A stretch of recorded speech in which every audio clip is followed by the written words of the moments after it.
안녕하세요. 좋은신문 지용길 목사입니다. 좋은신문이 기사를 읽어드리는 서비스를 시작합니다.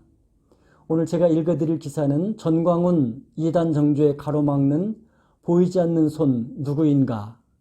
부제로 이단 정죄 안 할 이유보다 정죄할 이유가 많고 하나님의 공의와 거룩성 그리고 한국교회에 유익하다, 이런 제목입니다. 대한예수교 장로회 제105회 총회가 열린 지 2달여가 지났습니다. 코로나19로 인해 총회들을 분산하고 일정을 단축하는 등 정상적으로 진행할 수 없었던 것은 아쉬움으로 남습니다. 일각에서는 일정 단축이나 절차적인 문제를 제기하면서 불법 총회라 비판하기도 합니다. 법과 원칙대로라는 말에 당연할 수 있지만 현실을 무시할 수 없는 점을 간과한 것입니다. 총재들은 코로나19 위기 속에서 개최한 제105회 총회에 대해서 아쉬움도 있지만 어쩔 수 없는 선택이었다는 데 공감합니다. 총회장 소강성 목사의 리더십에 전폭적인 지지를 보낸 이유일 것입니다. 시간에 쫓기며 회의를 이어가던 총회장의 다급한 발언이 나왔습니다.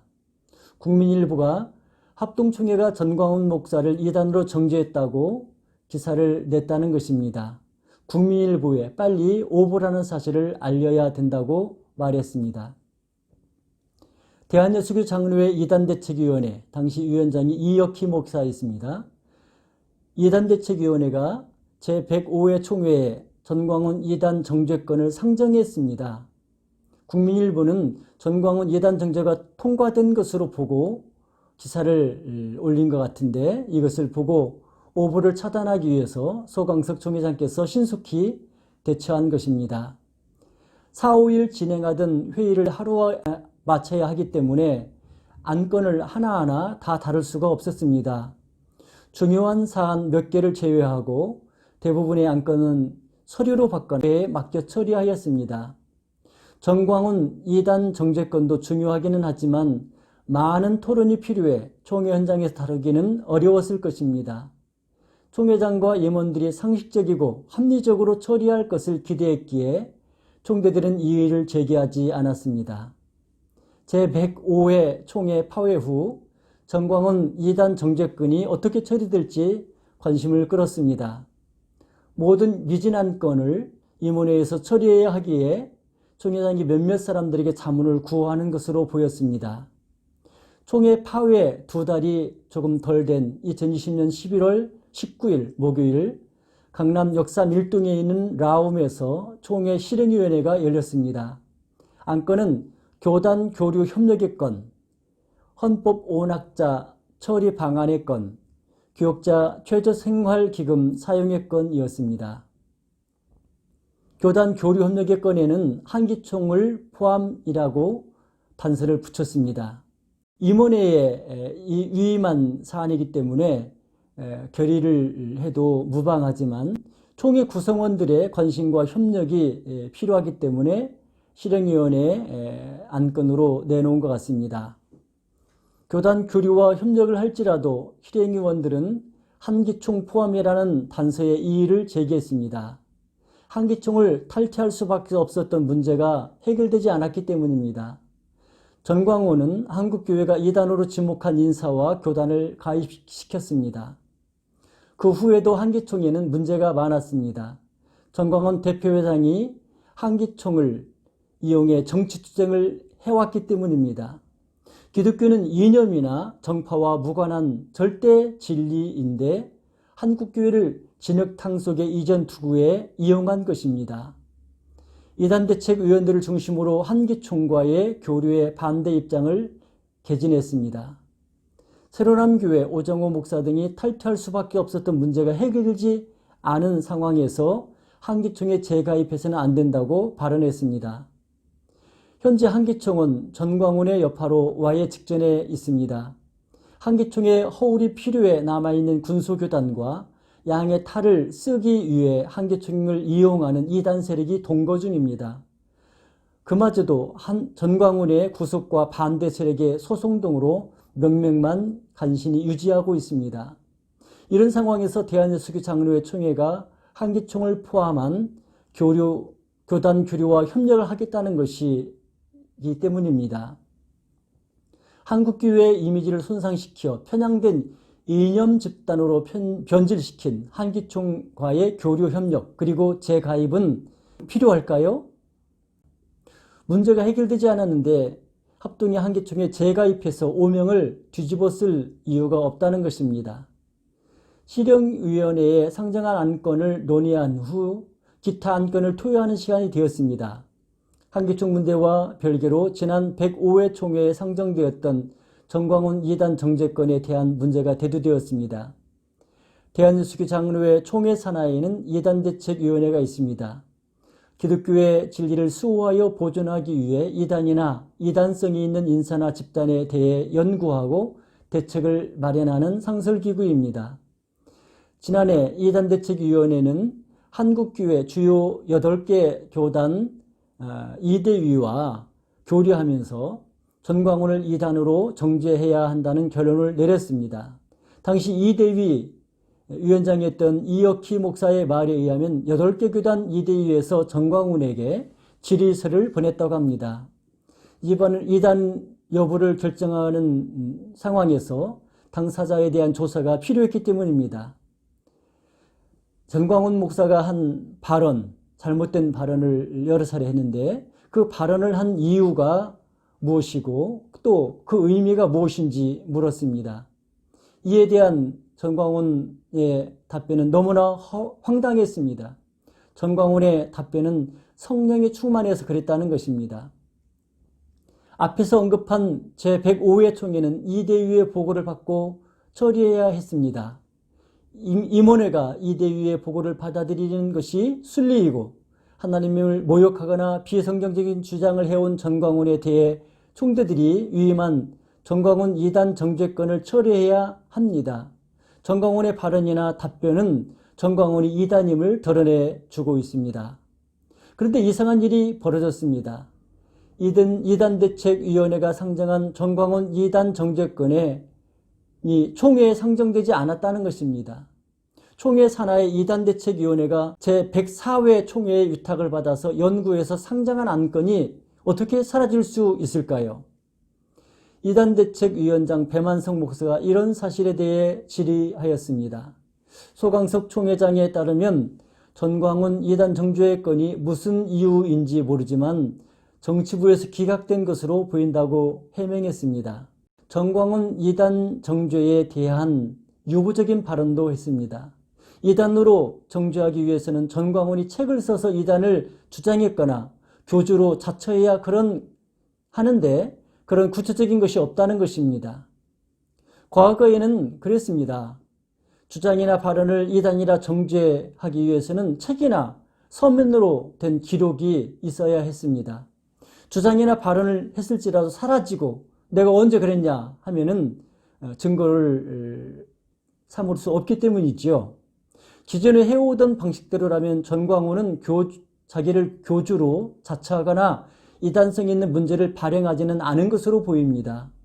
그러면 전광훈은 2단이 아닐까요? 너무 아니라고 수동적인 태도가 아닐 수 없습니다.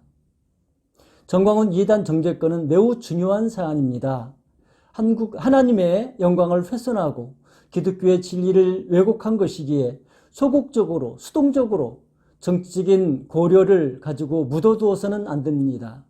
총회장도 전광훈의 이단성은 분명하다고 말했습니다. 문서보다 더 확실한 증거가 있습니다.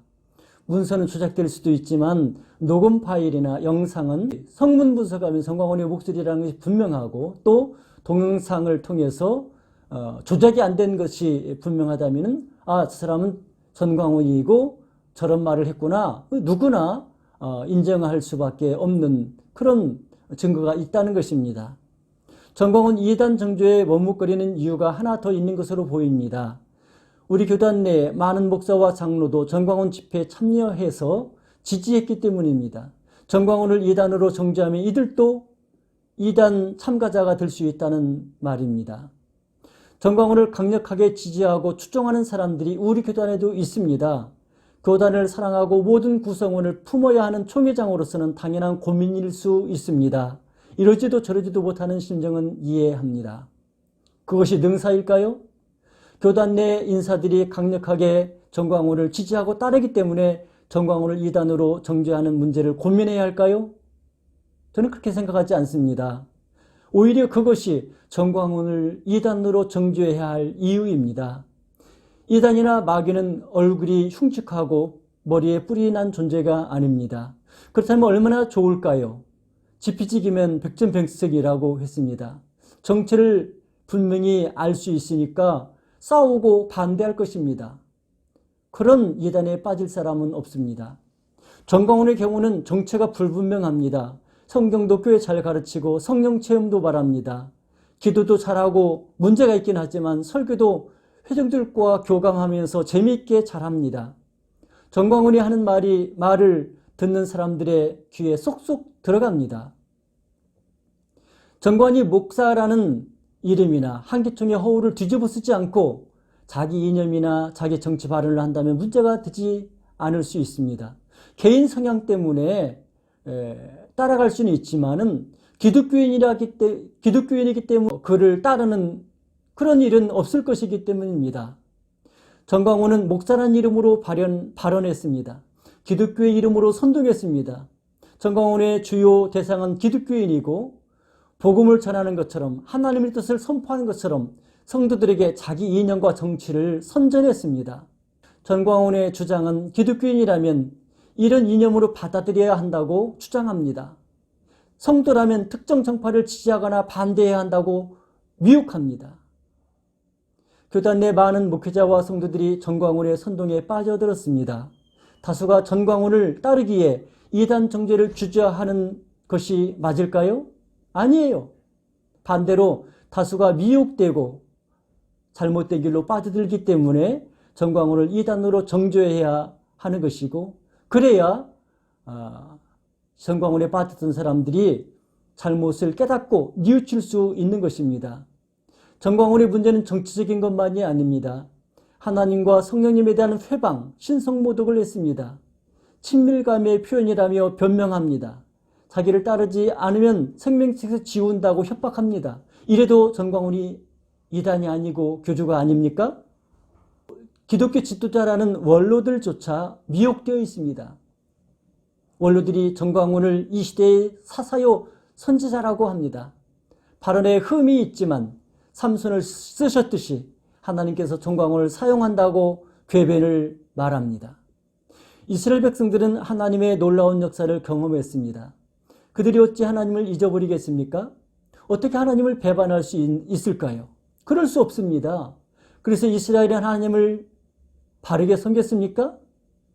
이스라엘은 하나님을 떠났습니다. 하나님을 배반했습니다. 하나님께 제사하지 않은 것이 아닙니다. 이전과 같이 여전히 하나님을 사랑한다고 하고 또 절기를 지키고 제사를 드렸습니다. 그렇지만 하나님은 무엇이라고 말씀하셨습니까? 이스라엘이 하나님을 버렸다고 합니다. 하나님과 더불어 바알을 섬겼기 때문입니다. 다른 신과 더불어 하나님을 섬기는 것은 하나님을 섬기는 것이 아니라 하나님을 배반하는 것이고 하나님을 떠나는 것입니다. 한국교회는 어떻습니까? 정광훈이 한국교회를 하나님 위해서 떠나게 했습니다. 하나님을 섬긴다고 하면서도 사실은 정광훈의 바알인 이념과 정치 투쟁에 매진했습니다. 하나님을 사랑하고 섬기는 것이 아니라 하나님을 이용해 자기 생각을 선전한 것입니다. 이런 폐악을 저지른 사람이 누구인가요? 정광훈과 그와 함께한 대전의 장모모라는 사람이고 은평의 신모모라는 사람입니다. 아니, 정광훈을 맹목적으로 따르는 기독교 원로들이 그렇고 우리 교단 내 정광훈을 따르는 목사 장로들이 그렇습니다. 다행히 소광석 총회장은 총대들이 원한다면 정광훈 이단 정죄권을 다루겠다고 했습니다. 진리 문제를 소중히 여겨야 하는데 총회 산하 기관에서 연구에 올린 안건을 정치부에서 기각한 것은 잘못입니다. 이제라도 총회 임원회는 정광훈 이단 정죄권을 다뤄야 합니다. 당연한 길이지만 상황을 고려하다 보면 당연한 길이 보이지 않게 됩니다. 하나님 앞에서 회개하는 마음으로 한국교회를 바르게 세우기 위해서 정광훈 이단 정죄권을 바르게 처리해 주시기를 기대합니다. 감사합니다.